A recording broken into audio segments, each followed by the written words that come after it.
Rivers State is in the news, and that's our focus today. And of course, if you've been following development in the state, there's been a lot of one crisis or the other, given the what played out just 2 days ago, June the 17th, when the local government leadership in the state, their tenure expired. And there was an argument of whether or not they will leave office or not. 21 of them said they are not leaving. 2 others say they will leave. And the governor, the day after, has directed heads of administration in the state to take over the local government areas. But what happened was that some young people took over the secretariat, saying they want to prevent people from taking properties of government. And things escalated. As we speak, 2 are dead. And the police has taken over the local government secretariat. And it's been a back and forth, which is why we're having this conversation to look for a way forward. But first, before we bring in our guests to explore the legal angle to all of this, let's talk to our correspondent, Charles Akpor, who is at the headquarters of Obio Akpor local government area in Rivers State. Charles, we can see what's behind you. We presuppose there's a bit of calm, but you are the one who is seeing and hearing. What are you seeing and hearing? Hi, good morning, Jeff. Indeed, behind me is Obio Akpor Council headquarters here in Dumaya. When I got here about 30 minutes ago, everywhere was calm. The road leading to this place from the popular Rumokoro market was completely blocked. So I think they were trying to prevent vehicles from driving on this side of the road. So everybody had to drive on the other side of the road. So it's like you have to, there's one-way traffic on that side of the road. That's a security measure taken by the police ever since they lost an operative yesterday.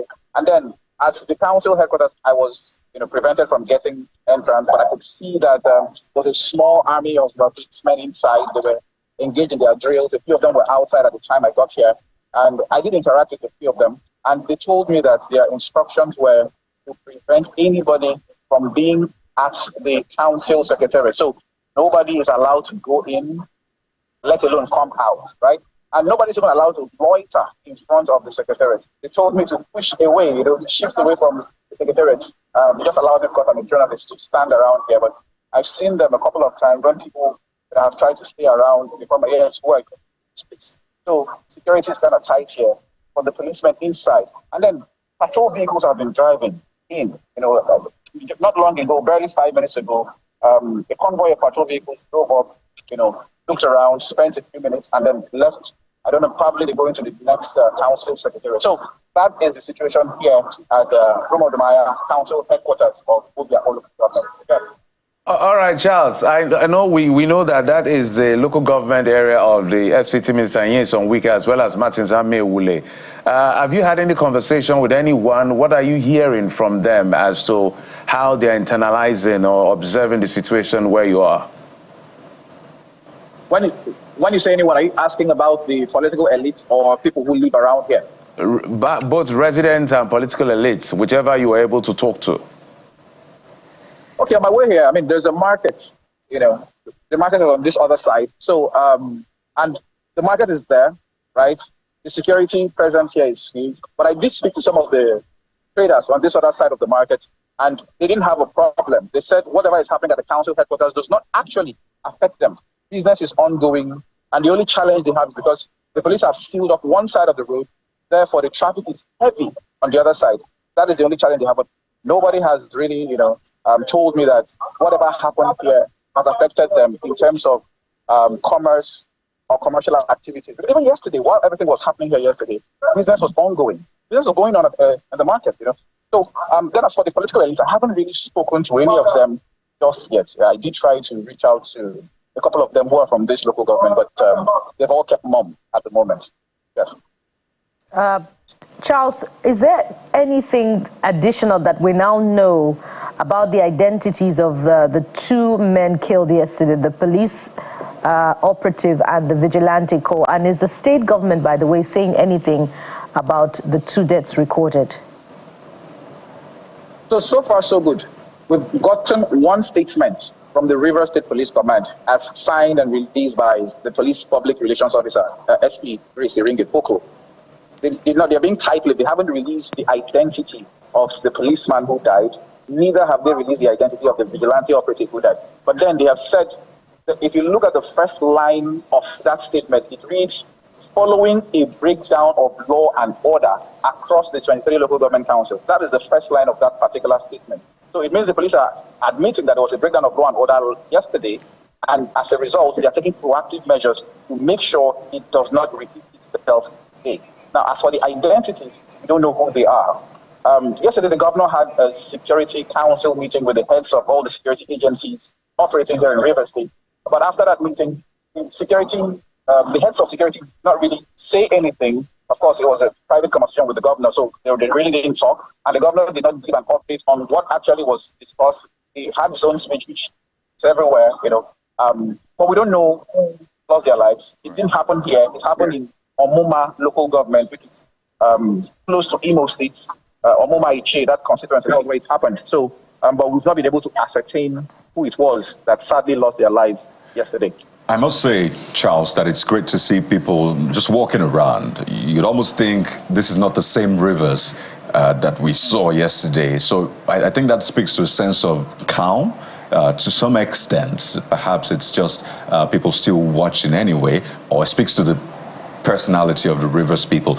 But it was that same local government that we saw the effigy of the former governor being pulled down, if I'm correct. And I mean, that speaks volumes, really. So speak to us about what the options, or at least what the expectations are for today. Is there any activity? Because they're meant to resume in some sense. So do we expect that the people meant to take over would come to the local government? Are they there already? Is that something you're aware of? Okay, so interestingly, I have a relative who is a serving corps member here in Obio, and she was telling me just yesterday that messages were distributed to all of them to steer clear of the local government. They're supposed to come to do their CDS, their clearance, and all of that here. But NYC is not taking chances. They're saying, don't come. Imagine the corps members are not even allowed to come. The staff aren't even allowed to come in because the police have taken over the place. So the situation here is an uneasy calm. Yes, that is the effigy. That's the bust statue of the former chairman of Obio local government, former governor and current FCT minister, that was pulled down. To go to your initial question, let me turn the camera around so you can have an idea of what is happening. You can see business is going on. Like, people are just moving about, going about their normal activity. Nobody is even afraid of anything, So everything that happened here happened around the council headquarters and did not spill out of the council headquarters. So this is it. But I can confirm that as of this morning, an activity is happening at the government house, the other house of the other speaker, Okujumbu.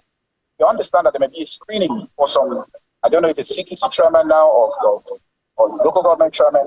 It's happening. The message was very late last night, and some journalists are also there to cover that particular screening. But we'll be following the situation on ground, both from here and from the government house.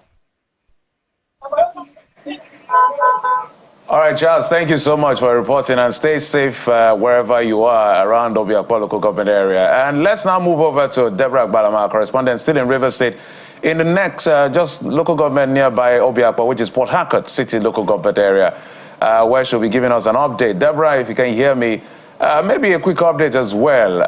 Any resumption? Police barricaded the area. Who are you seeing there? Okay, right here in Port Harcourt City Local Government Council area, it's actually an area that houses a lot of very important edifices, like the police headquarters around here and the courts and all that. And so here is heavily guarded. However, there is a sign of protesters that came since last night. If you will just turn the camera this way, you can see them. They are still seated there. You can see them right on the shot. They've been here since last night. They actually alleged that the police actually threatened them with tear gas and chasing them, and some of them got injured. However, they were not deterred. They are pro-seeing football supporters, and they've been here since last night. They say that an extension of tenure is actually anti-democracy, and they will not allow that to happen.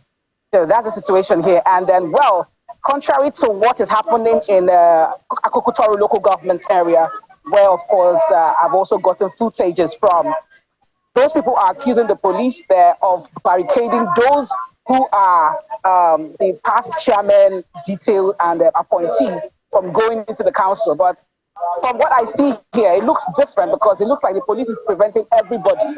There's nobody actually allowed in, or else you're going to the secretariat or you're going to the police headquarters. So they would screen you right here at that point. You can see them screening a vehicle.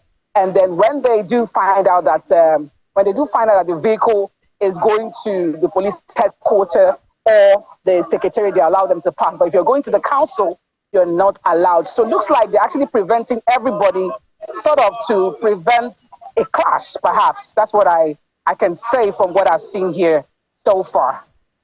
All right, Deborah, I wonder what you're hearing about other local government areas. That's besides Boni and the one headed by, that's Opobo. Other local government areas, is there any sign that those chairmen that refuse to vacate office are resuming? Or is it calm, as in, Akpor and Port Harcourt where you are?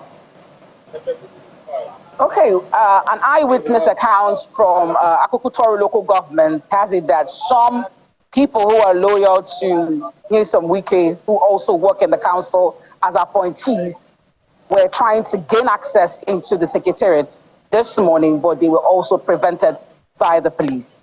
So I sent in the footages earlier on, so if they could scroll that, you see Akpor local government. It's the same situation, calm, no clash, no sign of any restiveness around the environment.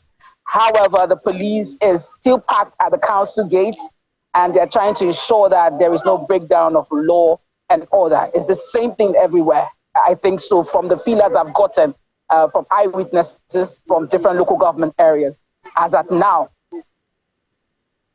All right, Deborah Agbalama, our correspondent, reporting from Port Harcourt City local government area as we continue to follow up on the situation in Rivers State. Deborah, thank you for your reporting.